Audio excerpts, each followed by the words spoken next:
요한복음 4장 19절에서 26절까지 우리 말씀을 함께 읽겠습니다.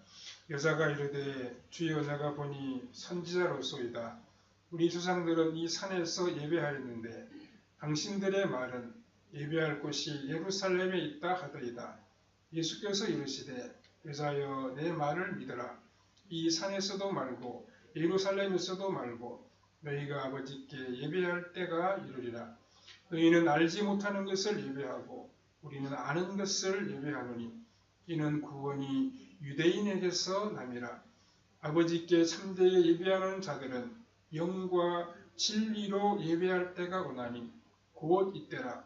아버지께서는 자기에게 이렇게 예배하는 자들을 찾으시느니라. 하나님은 영이시니 예배하는 자가 영과 진리로 예배할지니라. 여자가 이르되 메시아 곧 그리스도라 하는 이가 오실 줄을 내가 아노니 그가 오시면 모든 것을 우리에게 알려주시리이다. 예수께서 이르시되 내게 말하는 내가 바로 그라 하시니라. 아멘. 네, 오늘은 예배하는 자를 찾으시는 하나님이라고 하는 제목으로 잠시 말씀을 생각해 보겠습니다.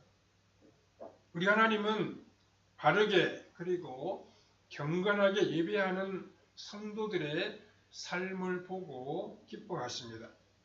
주의를 잘 지키고 마음과 정성을 들여 예배하는 사람들을 하나님은 지금도 찾고 계십니다. 예배는 우리가 좋아하는 방법으로 우리 생각대로 드려서는 안 됩니다. 우리 마음이나 우리 기분을 따라서 예배하는 것이 아니라 예배를 받으시는 하나님의 기준이 참으로 중요하다고 말할 수 있습니다. 또 하나님께서 우리를 부르시지 아니하시고 기쁨으로 예배하려고 하는 마음을 주시지 아니하시면 이 예배의 자리에 나올 수도 없었을 것입니다.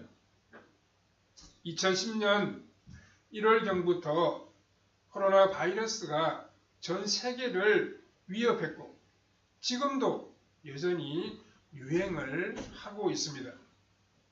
우리가 아는 것처럼 이 코로나19는 강한 전염성을 가지고 있습니다. 호흡기로 이 병이 전파되는 것으로 알려져 있습니다. 그래서 이 병은 다른 사람을 만날 때 퍼져나갈 수 있기 때문에 사람을 만나는 것 자체가 위험한 일로 인식이 되고 있습니다. 이러한 이유 때문에 교회당에 모여 예배하는 일이 어렵게 여겨졌었습니다. 지난 몇 년 동안 우리 한국교회는 교회의 사회적인 책임과 교회의 공적인 역할 때문에 온라인 예배를 많이 드렸습니다. 또 가정 예배를 장려하기도 했습니다. 이러한 자세를 취함으로 공간적, 물리적 거리두기에 우리 교회가 대부분 참여하게 되었던 것입니다. 그런데 교회 이름을 가지고 활동하던 이단들과 또 몇몇 교회에서 발생한 이 감염 사태 때문에 언론에서 교회를 향하여 수많은 비판을 쏟아내기도 했었습니다. 그래서 교회들이 큰 타격을 입었고 앞으로 우리 교회들이 선교지보다 더 어려운 상황이 될 것이라고 말하는 분들도 없지 않아 있었습니다.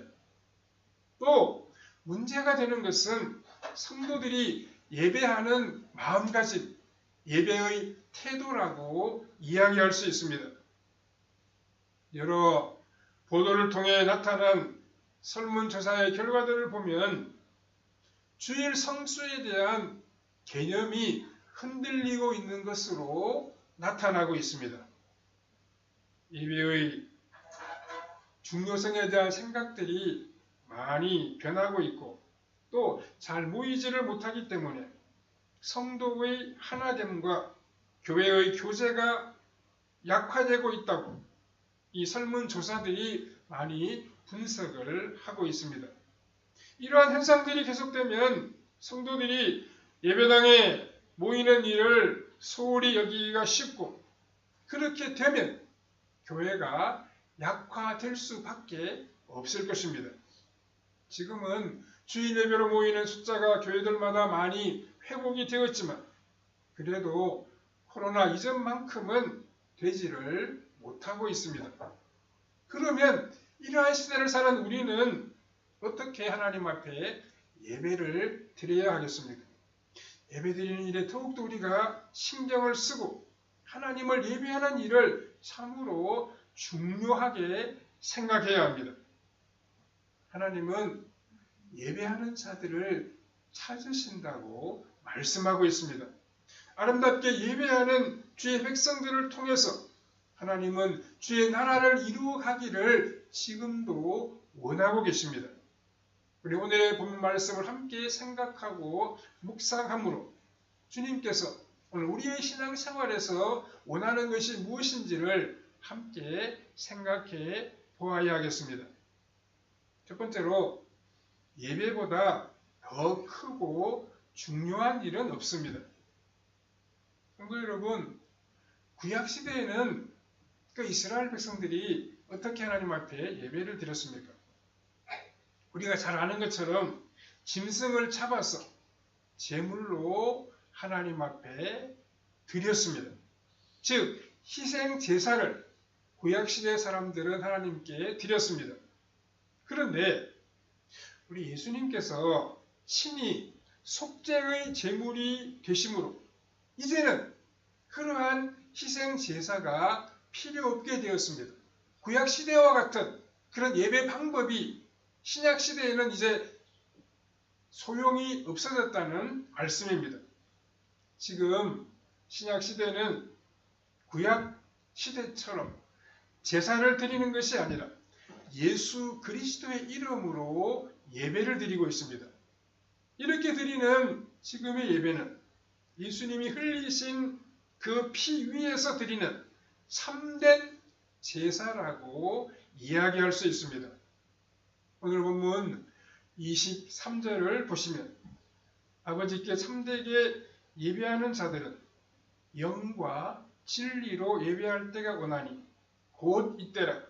아버지께서는 자기에게 이렇게 예배하는 자들을 찾으시느니라, 이렇게 말씀을 하고 있습니다.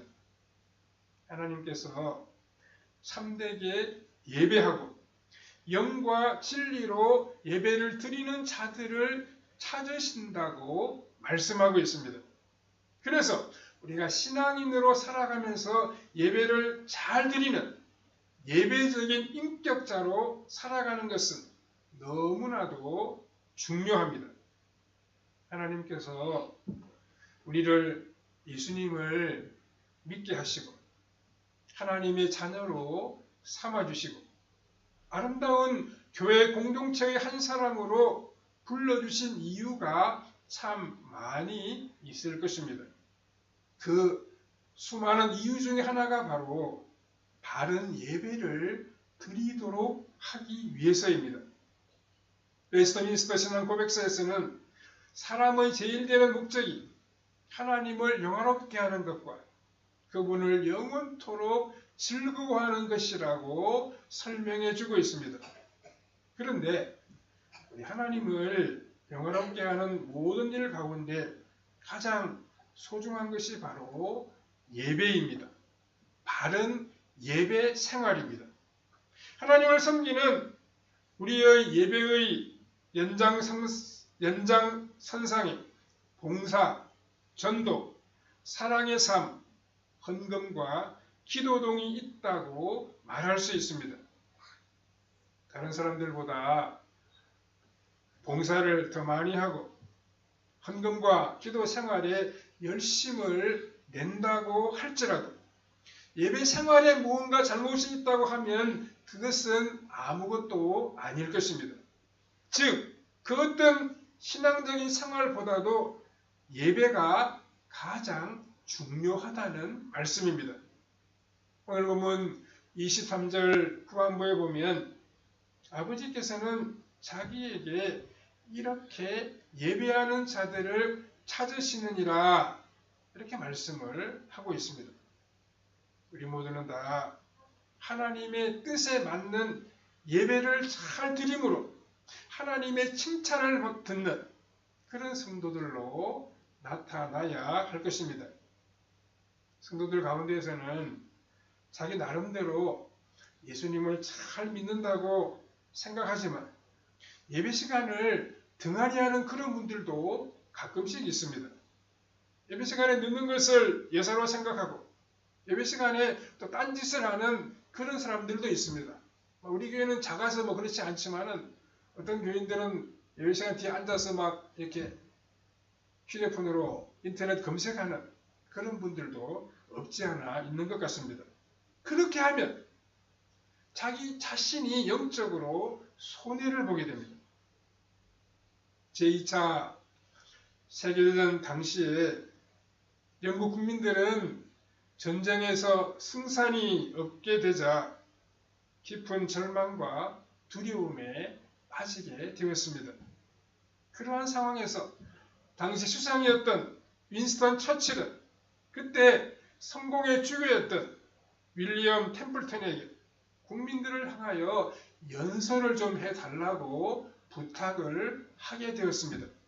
수상으로부터 부탁을 받은 윌리엄 템플턴 주교는 국민들에게 이렇게 말을 했다고 합니다. 대영 제국 국민 여러분, 지금은 우리가 예배할 때입니다. 전쟁은 큰 일입니다. 그러나 예배는 전쟁보다 더 큰 일입니다. 만일 우리 국민이 이와 같은 때에 진정 하나님을 바르게 예배할 수 있다면 예배를 통해서 하나님을 바라보고 그 하나님이 우리와 함께 하시는 것을 믿을 수 있다고 하면 전쟁은 결코 큰 일이 아닙니다. 이러한 요지로 연설을 했습니다. 이렇게 말하면서 모든 국민들이 다 함께 예배당에 모여서 하나님께 감사함으로 예배를 드리자라고 제안을 했다고 합니다.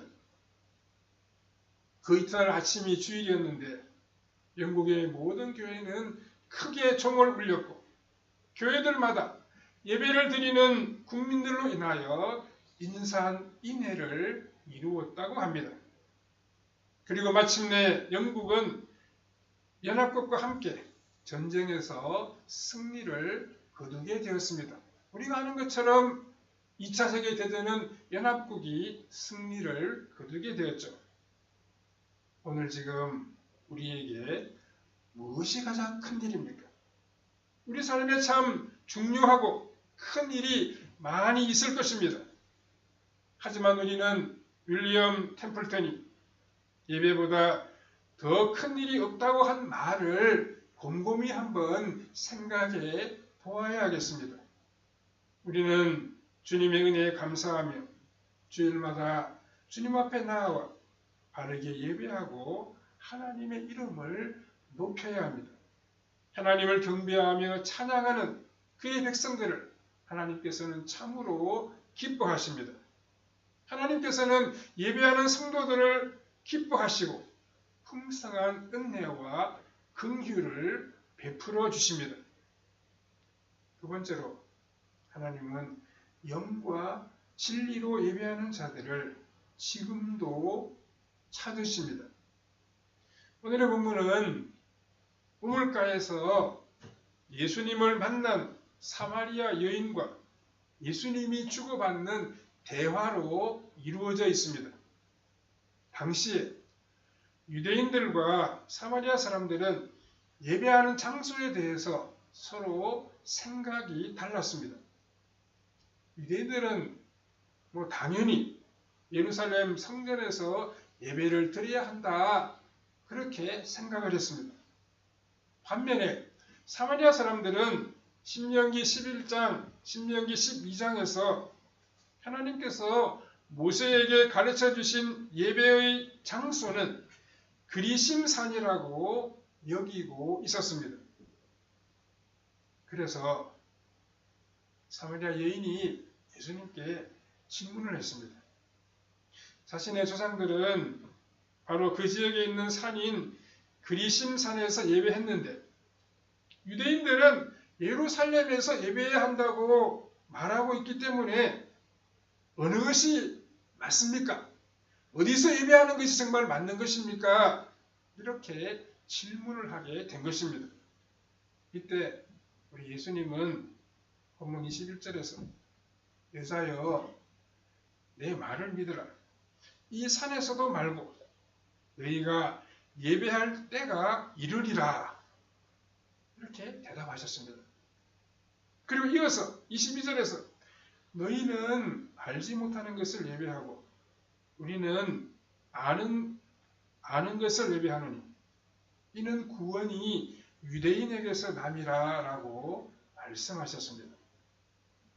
사마리아 사람들은 지금까지 오랜 세월 동안 그리심 산에서 예배를 드렸습니다.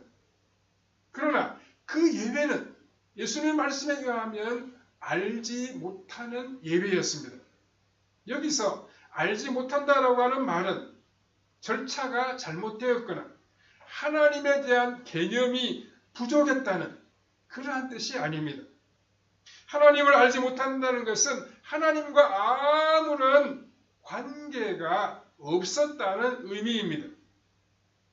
사마리아 사람들이 여호와의 이름을 부르기는 했지만 그들의 예배는 하나님과는 전혀 상관이 없었다고 예수님이 말씀하고 계십니다. 그것은 예수 그리스도께서 오시기 전까지는 유대인들을 통하여 하나님께 예배를 드려야 했었기 때문입니다. 하나님께서 그렇게 하신 이유가 무엇입니까? 그것은 구원은 인간이 스스로 원한다고 해서 얻게 되는 것이 아니고 하나님께서 원하셔야 하기 때문입니다. 그런데 사마리아 사람들은 하나님께서 정해놓으신 방법이 아니라 자신들 마음대로 하나의 산을 정해놓고 그 산에서 예배를 드렸던 것입니다. 그러면서 우리 예수님은 새로운 신약 시대의 예배 방법에 대해서 말씀해 주고 계십니다. 23절, 24절을 보시면 아버지께 참되게 예배하는 자들은 영과 진리로 예배할 때가 오나니 곧 이때라. 아버지께서는 자기에게 이렇게 예배하는 자들을 찾으시느니라.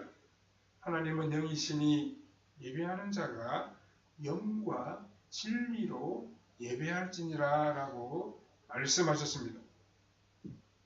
여기서 이 영과 진리로 예배한다는 이 말씀은 무슨 뜻이겠습니까?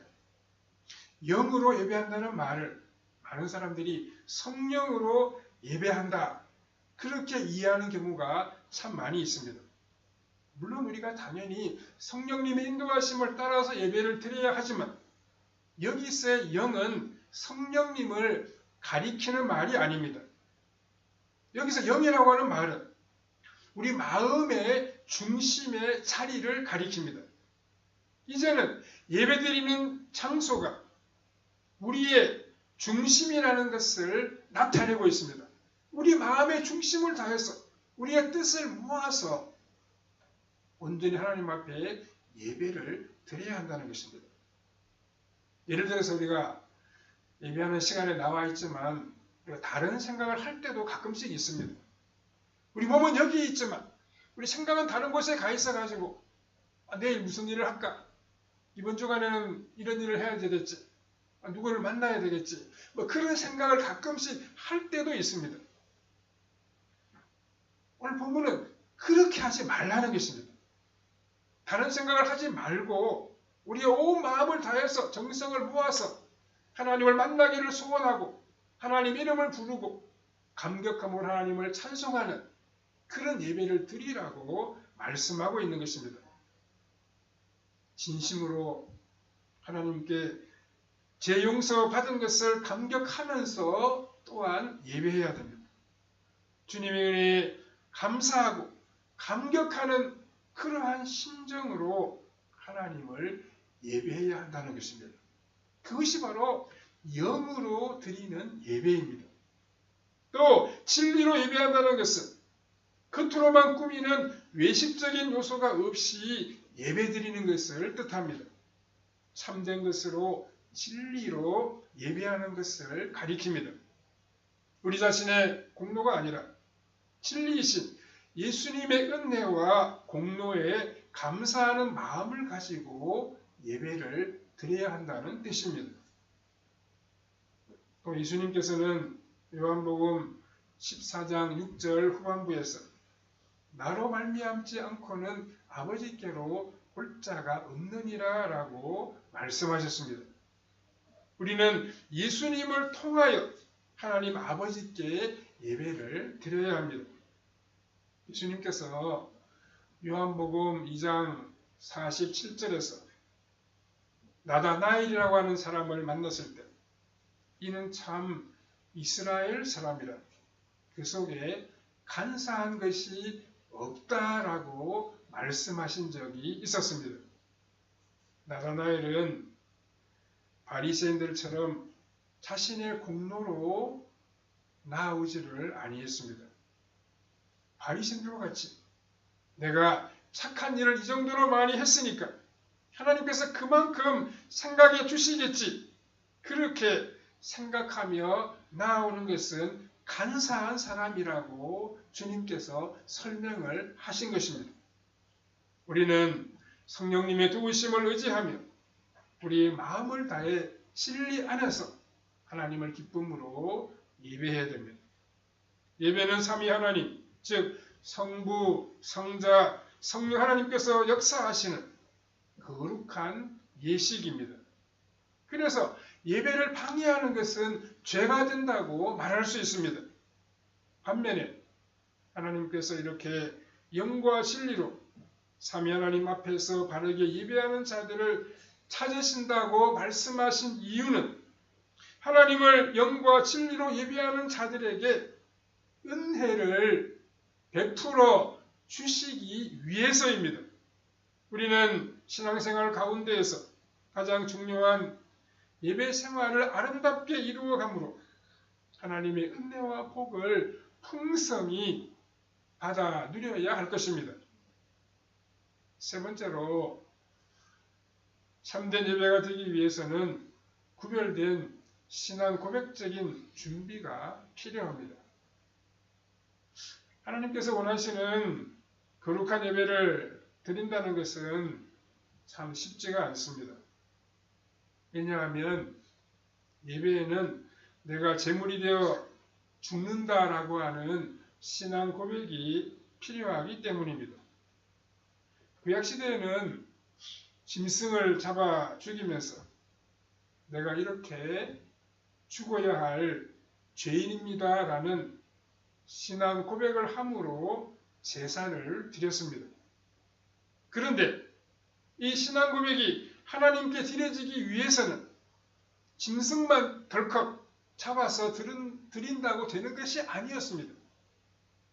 그 제물을 가지고 제사의 자리에 나아가기까지 얼마나 많은 거룩한 생활과 예식이 필요했는지 모릅니다. 먹는 것, 입는 것, 평소에 말하는 것, 신체의 접촉까지 구별된 삶으로 구약시대에는 제사를 준비했습니다. 이제 우리는 짐승의 제물이 아닌 예수 그리스도의 보혈로 하나님 앞에 참 제사인 예배를 드릴 수 있게 되었습니다. 오늘날에도 하나님께서 받으실 만하고 참되고 거룩한 예배가 되기 위해서는 구별된 신앙 고백이 필요합니다. 또 예수님이 제물로 드려졌기 때문에 우리가 직접 하나님께 나아가는 예배를 드리게 되었음을 기억하고 더욱더 구별된 이 준비의 태도가 우리에게 필요합니다. 코로나 바이러스 사태는 우리 교회들이 드리는 예배에 큰 영향을 미쳤습니다. 성도들이 새벽기도에 참석하는 일이 어렵게 되었었고 교회 안의 성도들도 자유롭게 모임을 가질 수 없었던 그런 때가 있었습니다. 신앙생활이 위축될 수 있는 형편에 놓여서 오랫동안 교회 생활을 했어야만 했습니다. 우리는 이런 일을 겪으면서 우리 하나님은 무엇을 원하시는 분이라고 믿고 있습니까? 이 질병은 하나님과 얼마나 관계가 있다고 우리가 생각을 하고 있습니까? 모든 것이 하나님의 뜻과 섭리 안에서 이루어진다고 생각한다면 우리가 함부로 말할 수는 없을 것입니다. 코로나로 인한 어려운 사회 환경보다 더욱 중요한 것은 하나님 앞에서의 우리의 삶의 태도와 신앙생활입니다. 우리는 어려운 시대를 만나고 살아갈 때 우리의 신앙적인 태도를, 우리의 신앙생활을 점검하고 살펴보아야 합니다. 아무리 시대가 바뀌고 삶의 모습과 문화가 변한다고 할지라도 우리의 삶의 본질은 변치 않습니다. 하나님은 지금도 예배하는 자들을 찾으십니다. 우리는 하나님을 예배해야 하는 하나님의 자녀로 부름을 받았습니다. 우리의 경배의 대상이신 하나님께 영과 진리로 예배하는 일은 변할 수 없는 것이며 포기해서는 안 되는 신앙생활의 본질이라고 말할 수 있습니다. 나아가 우리는 우리의 실제 생활에서도 참되고 바르게 살아감으로 예수님을 닮은 모습을 가지고 살아감으로 아름다운 삶의 예배를 하나님께 드려야 됩니다. 주일만이 아니라 나머지 6일간의 생활도 하나님을 예배하는 삶의 자세를 가지고 살아가야 한다는 것입니다. 그렇게 할 때 우리가 참으로 선하고 바르고 진실하게 살아갈 수 있을 것입니다. 많은 사람들에게 덕을 세우는 복된 그리스도인의 모습을 드러낼 수 있을 것입니다. 진실하게 살아가고 우리 마음을 다해서 우리에게 주어진 일을 감당함으로 하나님의 자녀다운 모습을 보여주어야 합니다. 주님의 빛을 발하는 삶으로 그리스도인 됨을 보여주고 또 그렇게 살아감으로 하나님의 이름을 높여야 할 것입니다. 그렇게 할 때 하나님 우리의 삶에 풍성한 은혜를 베풀어 주실 것입니다. 하나님께 영과 진리로 참되게 예배하고 바르게 살아감으로 하나님께 큰 영광을 돌려드리는 성도님들의 삶이 다 되시기를 바랍니다. 기도드리겠습니다. 고마우신 하나님 은혜를 감사합니다.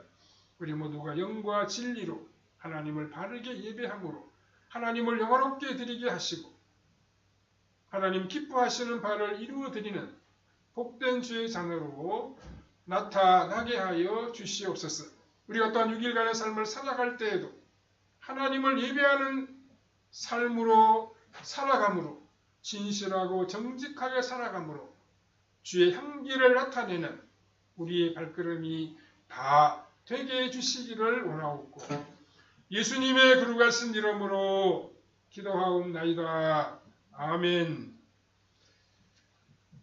네, 찬송가